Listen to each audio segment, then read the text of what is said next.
want to start my slides with a disclaimer. I pick up snippets, sentences, paragraphs from various things I read, sometimes my students' work, sometimes the scientific literature, and I'm often critiquing that writing. So I tend to omit exact citations from my slides just so that it doesn't appear that I'm critiquing any particular author.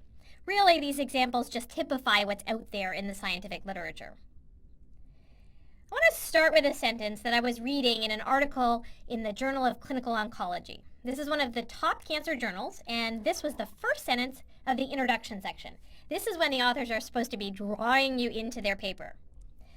And it reads, adoptive cell transfer immunotherapy is based on the ex vivo selection of tumor-reactive lymphocytes and their activation and numerical expression before reinfusion to the autologous tumor-bearing host. Now, I have a background in biology, and I still find this sentence hard to read. I have to struggle to get through it. And that's a shame, because if your reader has to struggle to get through your sentences, they may not finish reading your paper. They certainly aren't going to understand your ideas. So ask yourself the question, is this sentence easy to understand? I don't think it is. Is the sentence enjoyable and interesting to read? No, it's not enjoyable when you have to struggle just to get through it. And really, the scientific literature should be enjoyable and interesting to read. All right, here's another fun example. This was from a paper I was reading from the Journal of Photochemistry and Photobiology. It was actually an interesting article that had some practical implications about the way that we apply sunscreen, and so I was trying to write about it for a very general audience. I was reading along in the article, and then I get to this sentence. These findings imply that the rates of ascorbate radical production and its recycling via dehydroascorbate reductase to replenish the ascorbate pool are equivalent at the lower irradiance but not equivalent at higher irradiance, with the rate of ascorbate radical production exceeding its recycling back to ascorbate. All right, you can see that this sentence is incredibly difficult to read. Even if you had a strong background in chemistry, it's still very difficult to understand.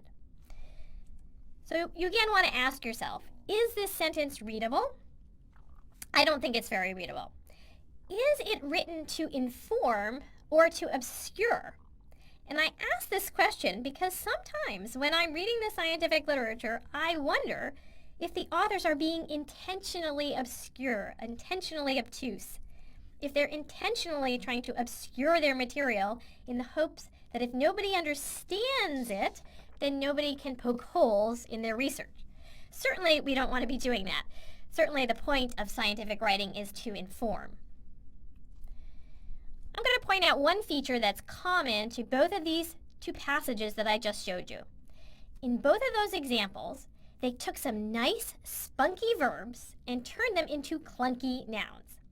This is incredibly common in academic writing, but it makes the writing hard to read because verbs drive sentences, whereas nouns slow them down.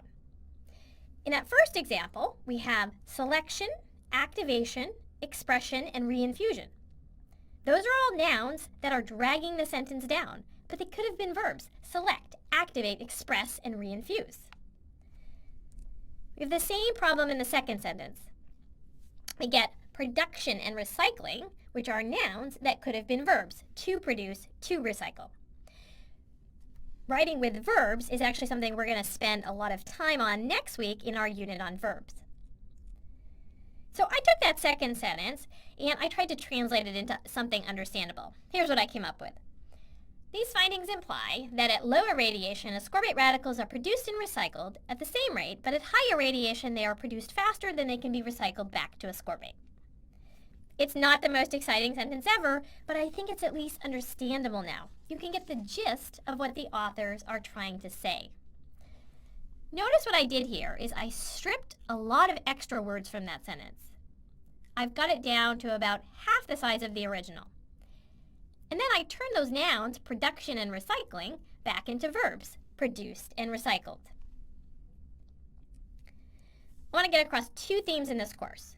One is that even though we're writing about science, about complex and technical things, that doesn't mean we have to use complex language. We can get across complex and technical ideas even with simple language.